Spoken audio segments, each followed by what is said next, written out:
rifle shooting range where I learned how to shoot a rifle, and a bowling alley, and it was a very well-used facility right in the middle of town, right in the middle of a residential neighborhood. On the other side of us was a park.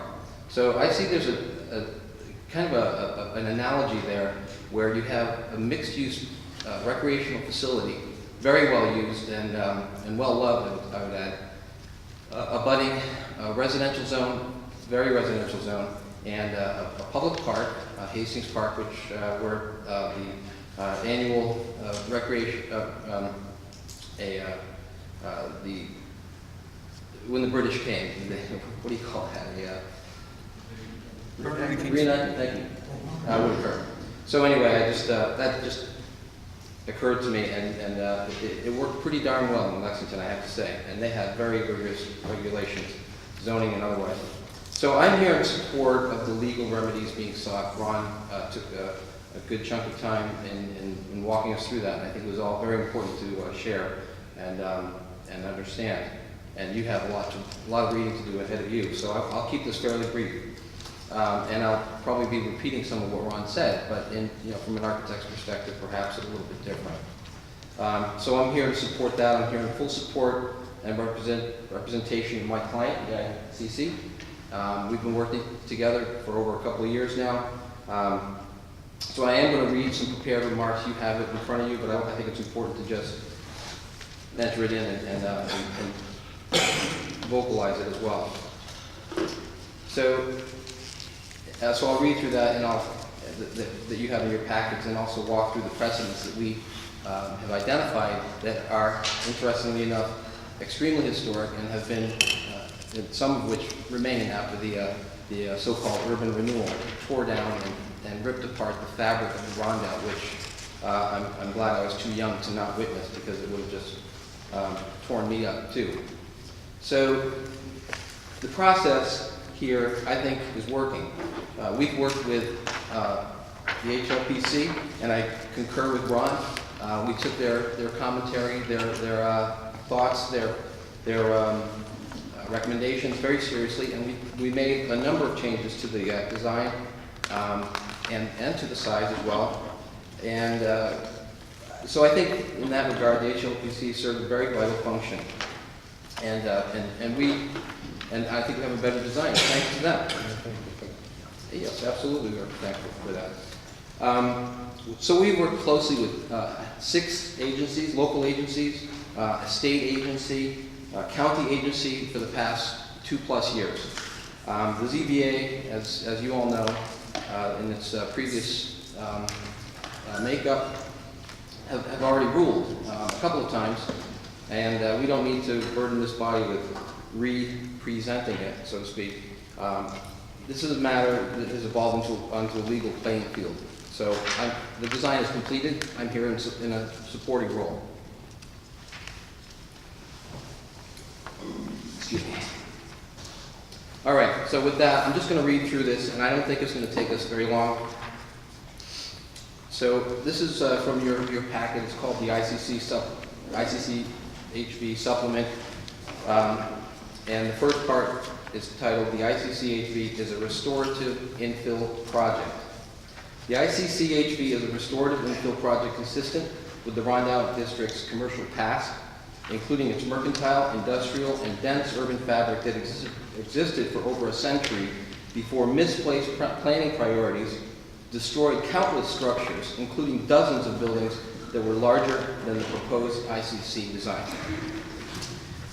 The attached photographs, which we'll look at later, show the precedent of representative buildings throughout the Rondout District vividly, and demonstrate a rich urban-scale city. It is a past that offers compelling and highly relevant cues to professional planners and architects who assembled comprehensive recommendations on the Rondout's future. The multi-volume Kingston Riverport Implementation Plan, coupled with the years-long in the making City of Kingston Comprehensive Plan, chart a course that encourages redevelopment and restoration along the creek and into the neighborhoods.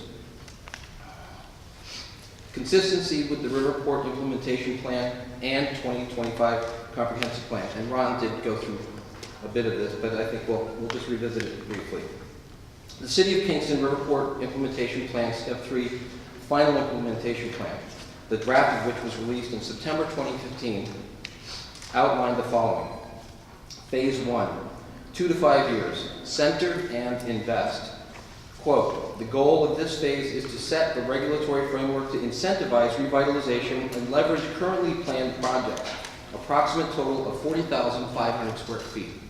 So yes, this is a historic district, but it has to grow too. If you only need to drive along the Strand and you see that there are many fallow, post-industrial, underutilized sites to understand that what we want to do is build new buildings, new development, new open space.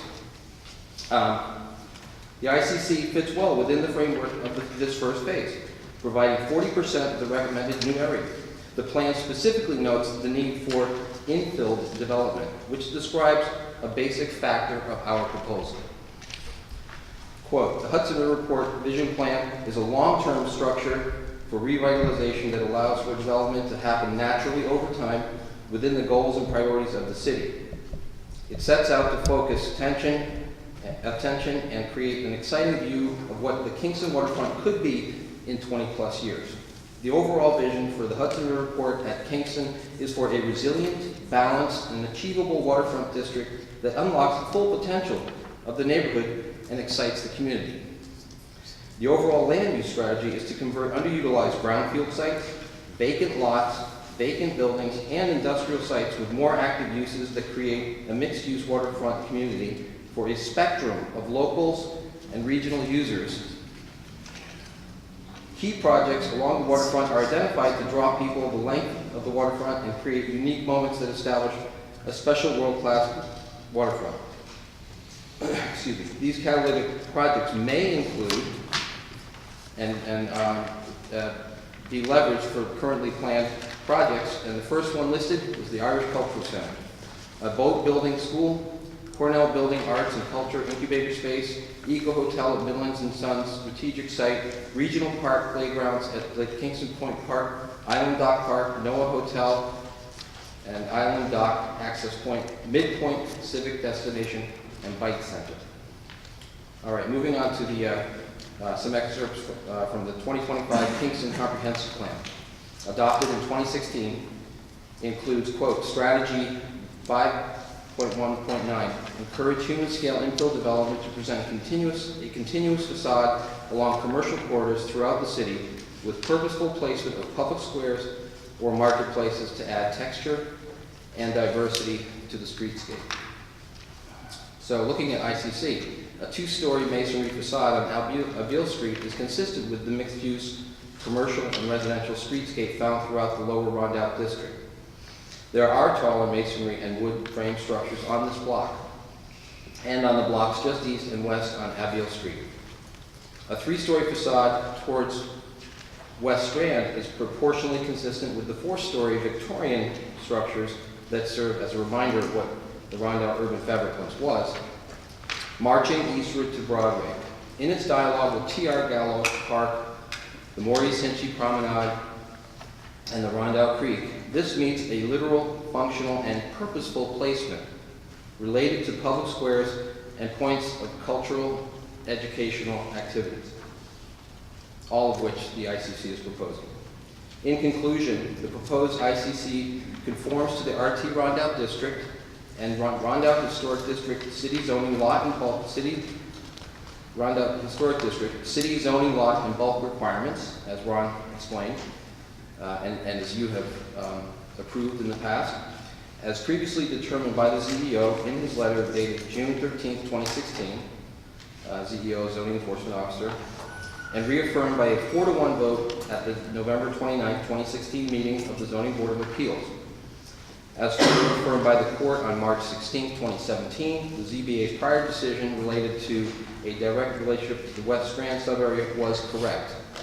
The court concluded, quote, the detailed record provides a rational basis for the ZBA's decision, close quote. Additionally, the planning board unanimously ruled that there are no adverse environmental impacts under the rigorous New York Seeker criteria and issued a negative declaration of environmental significance at their July 10, 2017 meeting. Moving to the second part of this, part two, the HLPC exceeded its limited authority and acted arbitrarily and capriciously without basis in fact. The HLPC exceeded its limited authority by considering factors outside of its jurisdiction, and Ron, explained this in detail. This is demonstrated in part by the following actual statements of certain HLPC members during their deliberations at the September 25th, 2017 HLPC meeting, in which they voted to deny the P&A. And I'm not going to get into those, of course, because Ron's already covered it. But you'll see in the packet that we culled from the transcript, from the stenographer transcript, some of these comments that were looking at terms that they really are clearly outside of the HLPC's jurisdiction, like impact and scale and mass and size. So they're kind of listed here with some of the more interesting or relevant ones with some commentary. And again, I'm not going to read this now. I don't think I need to go into that. Yeah.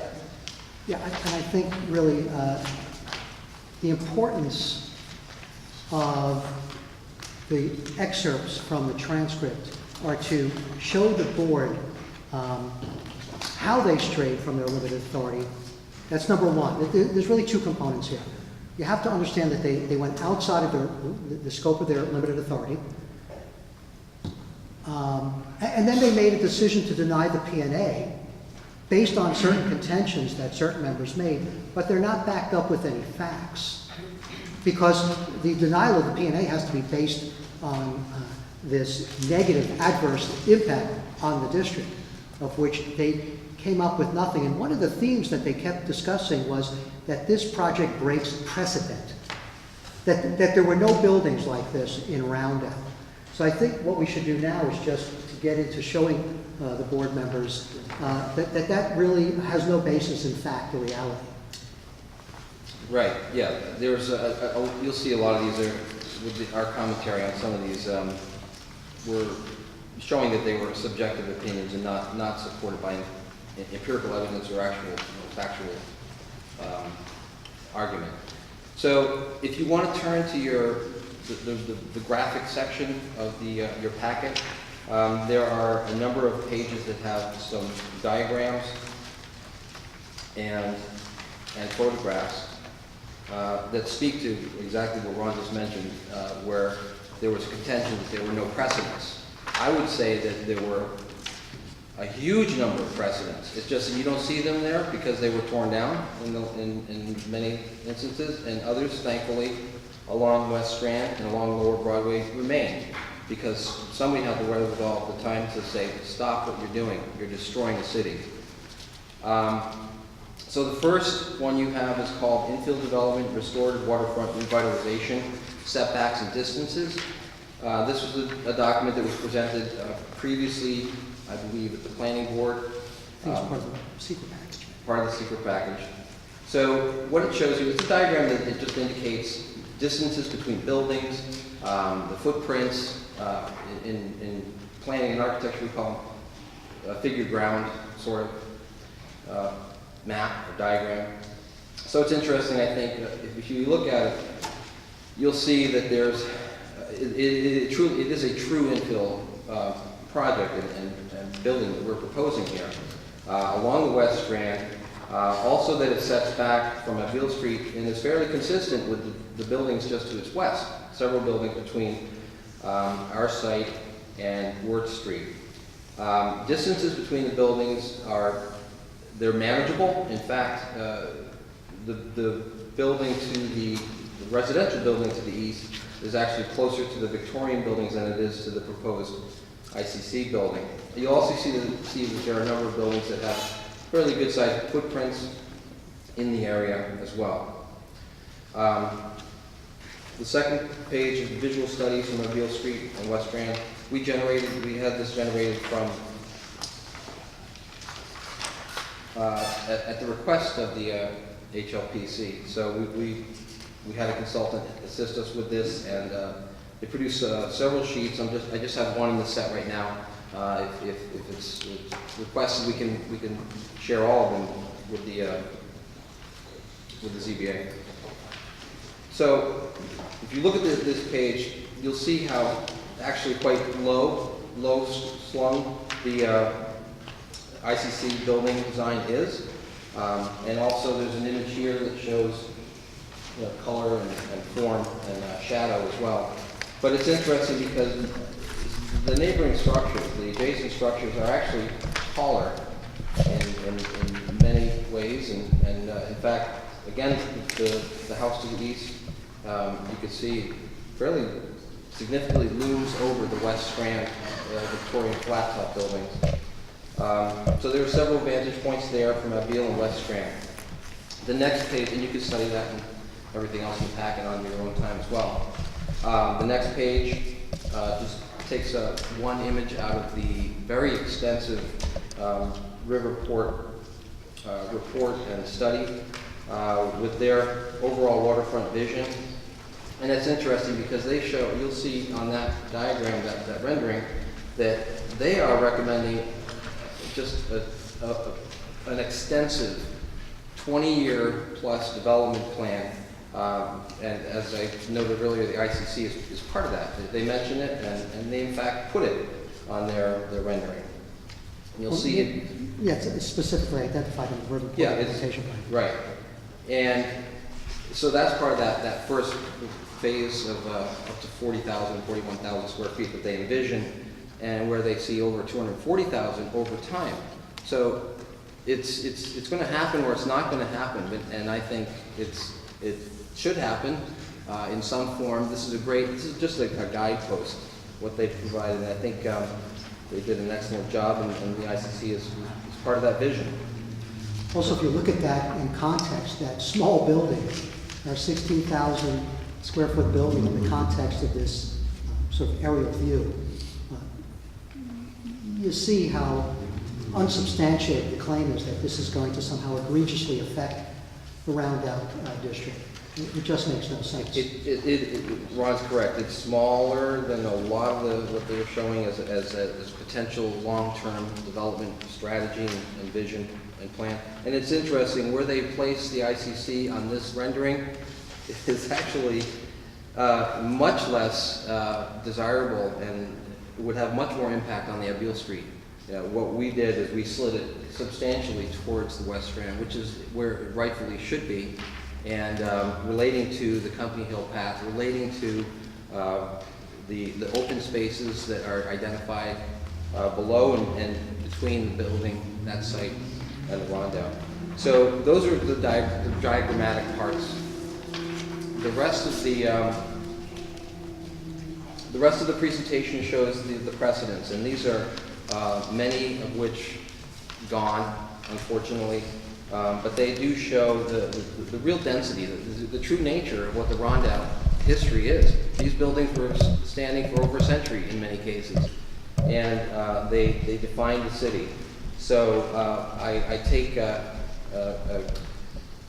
great. I just simply disagree that there aren't precedents to be found. Some buildings, thankfully, survived. The Mansion House, the Cornell Building, the Mariners Harbor Building, a number of great, and the road along West Strand. So I don't need to spend too much time on this. This is important. You said the Cornell Building. Yeah. That still exists. I'm thinking about the industrial building down the road. Sorry, there was a couple of Cornell buildings. But you're correct. Office building. Yeah. So these will I think demonstrate that this once thriving industrial commercial center it was decimated, and if anything, we should be rebuilding it and recreating it as a destination for educational, cultural, recreational. This is what the Rondout is about now. And residential. People, the most successful communities have everything. They have it all. It's the whole idea of zoning and separating uses is old. By the way, if you look at the picture of Lower Broadway, the color picture showing Mariners Harbor and Mansion House, you can even see the residential properties looming over those buildings. in the background. So I don't hear anybody objecting when you see a residential mansion looming over these buildings from this perspective, whereas our building will be no higher, in fact lower than those buildings from other perspectives. So there certainly is plenty of precedent for buildings being built up on a hill, representing that height. These other buildings that are depicted in the images that are attached to Brad's addendum that are large or substantially larger than the proposed ICC buildings. Also, when you look at the visual study, you can see how, going back to one of the first images after the aerial shot, where you can see the visual impact study that was prepared for the HLPC, how our building actually fits between the adjacent buildings. I still have yet to hear it explained on a factual basis how our building in that context destroys the roundabout. Unclear. So I'm just going to skip to the last image, which is of the forced meat packing plant, which was demolished about 12 or 13 years ago to make way for a new development. And the photograph shows how massive it was and how it was located directly on the Rondout Creek. It was part of the industrial past, the Dock Street. Yeah.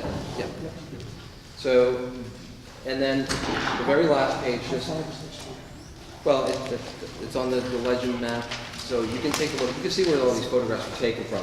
There's a key map here that's overlaid on the Sanborn Fire Insurance map, which is a wonderful resource to see how much is gone and how much has remained from those bygone times. So the last photograph I mentioned, the forest meat packing plant, you'll see is on the far left, number J, item J, and that gives you a key so you can take a walk down there and see what used to be there and imagine it. And also locating, showing where the ICC is. And you'll see there had been some smaller structures on there, residential structures a while back, but those have been gone for a number of decades as well. So, again, just to reiterate, this is, the ZBA weighed in on this already. We feel that what we've designed is a very suitable and positive addition to the Rondout in starting this restorative process where hopefully there will be development that really brings the Rondout back to full life again in a new century. Thank you. Thank you. Any other? I just want to give a little background about myself. I'm the lead on the building project for a few years now. And my background, because I've heard about different experts on the Landmarks Commission and stuff. I've been a builder, general contractor, commercial general contractor, with a historic component to my business, significant. This building here, restoration, is one of our projects. Also, we had the experience of developing the Forsyth House, which is on Albany Avenue, across from the park there. I think it's 31 Albany Avenue. And we put that on the historic register, and we also did it under a historic tax project. We did not receive a pilot for that job, okay? But I just want to emphasize that we work diligently with the Historic Landmarks Commission. And I'm appreciative of the Historic Landmarks Commission. I had been 10 plus years on the commission myself. So I know their role, and I've experienced their positions. And I appreciate them weighing in on our design and what they feel. And we work with them under many, many meetings and time spent to develop this design that you see here. And, it came down to it at the end. It wasn't the design. This is a collaboration of of a lot of different people, and the landmark was a big component of this, to render this design. So it came down to that it was just too big.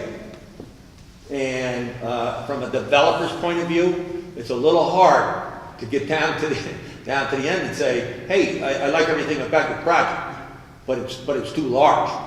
And of course, they're saying that we're working with the neighbors hand in glove to say, well, you know, we've compromised on size, but we have functions inside that building and programs that we just didn't bring out of thin air. We didn't design this building as we've been, let's say, accused, that we shoehorned it in here. The building design is reflective of the programs. And not only that, I think a thing that has to be emphasized as well, when you look around at these old buildings, you know, they were built in before the building laws, right? Today's building laws and the handicap laws. So when you add the building laws, the bathrooms, the corridor sizes, means of egress into a building, and then you add the handicap requirements, the bigger stalls in the bathrooms, and now we have elevators, 2 elevators. I mean, the building function is this big. All the code compliance items that we have to put into a building today's standards, it makes a building larger. And I just wanted to, you know, give you a perspective, you know, of what a developer has to face today. Thank you. Thank you. Anyone else? I think that's it for us tonight. I'll just ask a couple of little housekeeping issues, if you can tell us where we go from here. Again, Took the words right out of my mouth. We will not be able to answer that until I speak to the board briefly with regard to whether they want to continue this evening or whether they want to come back. So if you're completed with your presentation, if we can just take a 5-minute break, and we'll be back. okay. He took the words out.